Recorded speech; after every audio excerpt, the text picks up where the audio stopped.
Mengikuti semua kemauan pacar. Sampai mana batasnya ya? Dalam hubungan wajar banget kita pengen bikin pasangan senang. Tapi kalau semua kemauannya selalu dituruti tanpa pikir diri sendiri, bisa jadi bumerang. Yuk bahas dari 3 sisi: psikologi, keuangan, dan relationship. Kita mulai dari sisi psikologi dulu.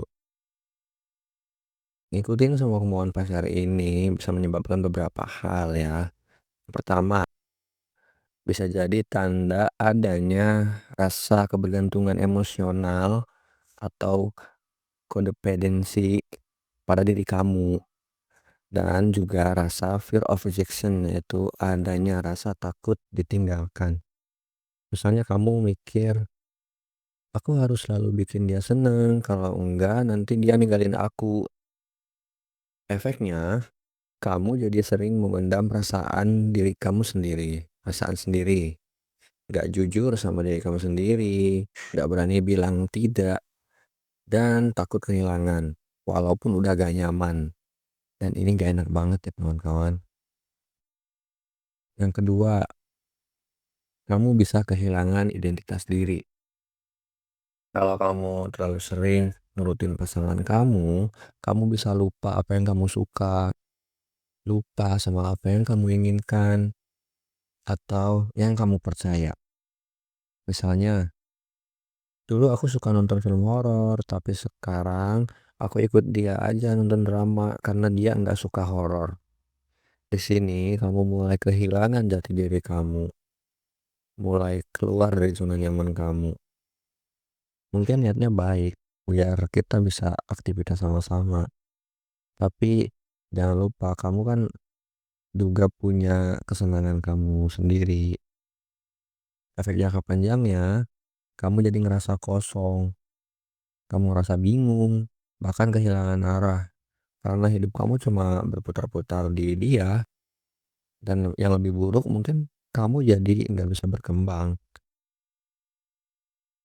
Yang ketiga, kamu akan ngerasa rendah diri jika ditolak atau dikritik oleh pasangan kamu. Dengan mengikuti kemauan pacar kamu tanpa kontrol, kamu ngerasa punya kebutuhan kuat untuk merasa diterima, merasa dicintai. Nah, ketika kamu ditolak atau dikritik oleh orang yang jadi pusat perhatian kamu, yaitu pacarmu, maka harga diri kamu juga ikut runtuh. Jadi kalau pasangan bahagia, kamu merasa berharga. Tapi kalau pasangan marah, kecewa, atau kritik, kamu ngerasa gagal, bahkan tidak layak, tidak cukup baik.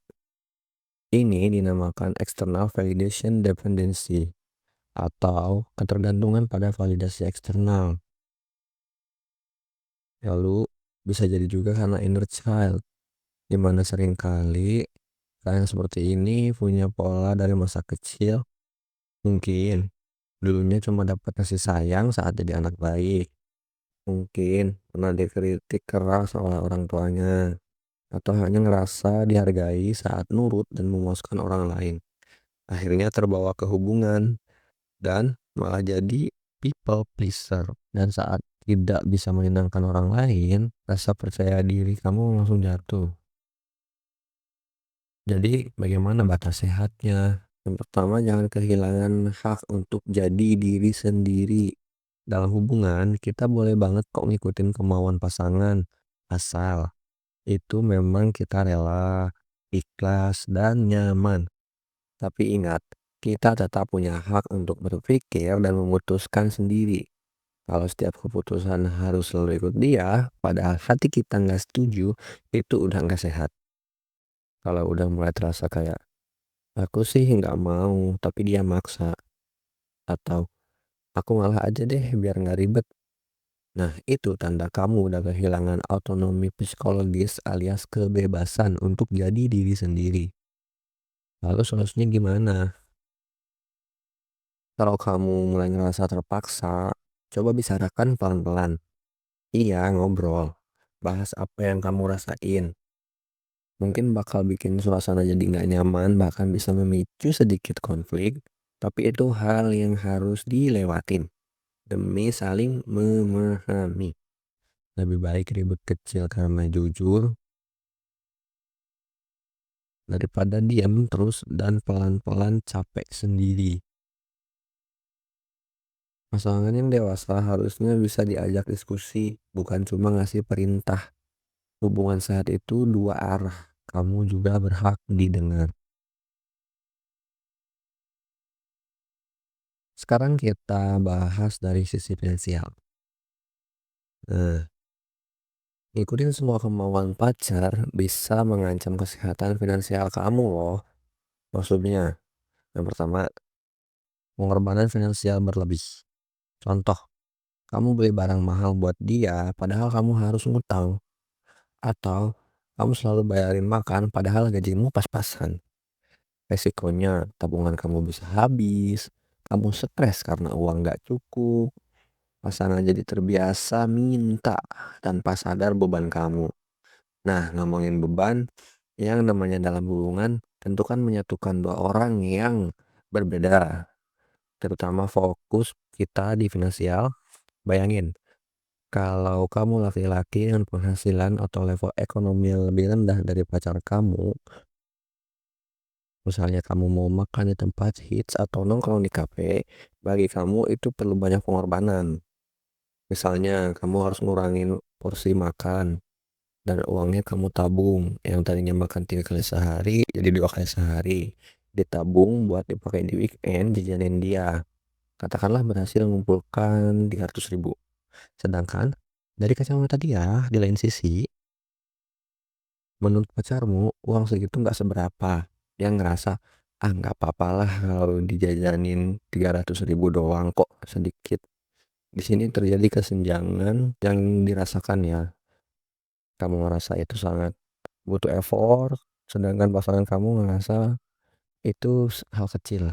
Yang kedua ada power imbalance. Kalau kamu terus yang ngasih atau ngalah, pasangan bisa jadi ngerasa lebih dominan.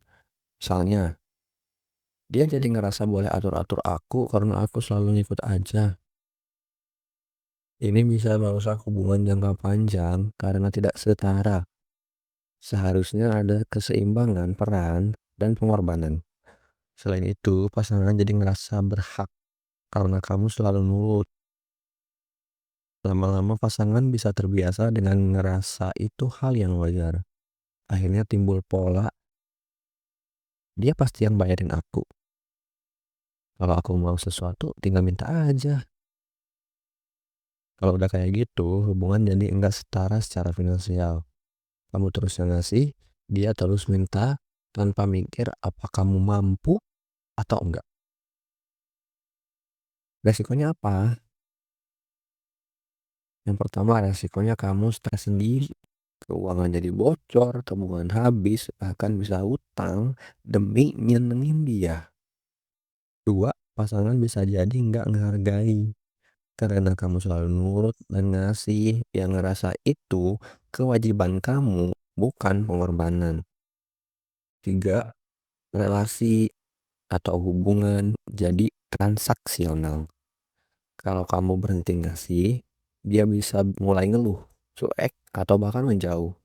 Ini tanda dia bersama kamu bukan karena sayang, tapi karena untung. Seharusnya gimana? Kamu boleh memberi asal memang sanggup dan rela, bukan karena takut ditinggalkan. Harus ada kesadaran bersama.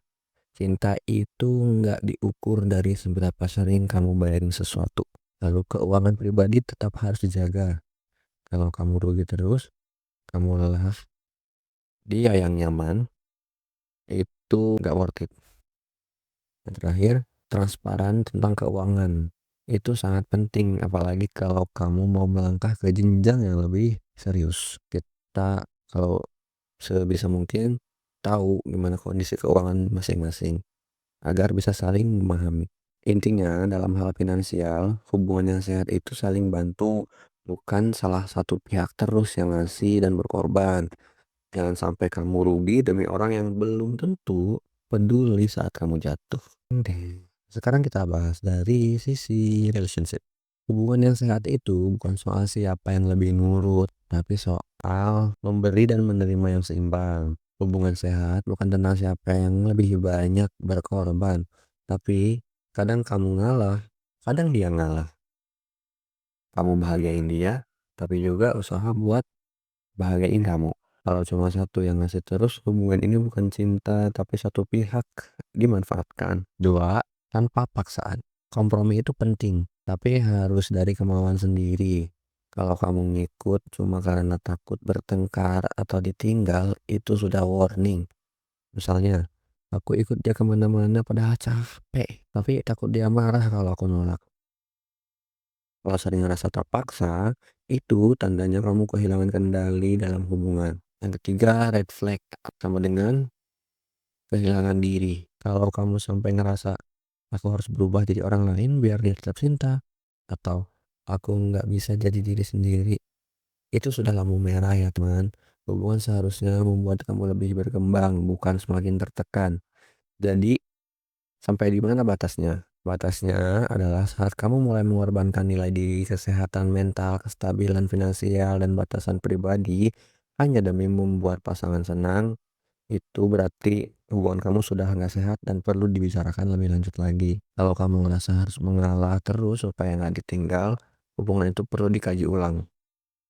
Ingat, cinta bukan soal pengorbanan sepihak, tapi soal kolaborasi dua orang dewasa yang saling menghargai.